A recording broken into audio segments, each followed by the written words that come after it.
પછી બસ એક છેડા આવ્યા, બંને બાજુ સરખા કરી લેવા, બંને બાજુ સરખા કરી ઠીક.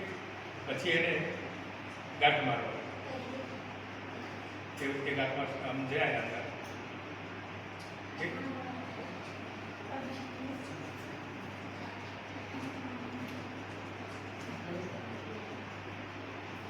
હવે એ ગાંઠ લગાવી છે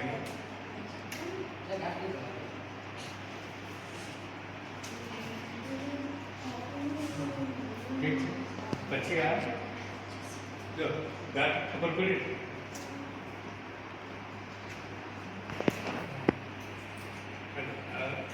ઉપર નીચે નાખીને અંદરથી ભરાય. તમને ખબર પડી દોસ્ત, આ ગાંઠ કેવી રીતે મારવાની ઉપર આ બીજાનું છે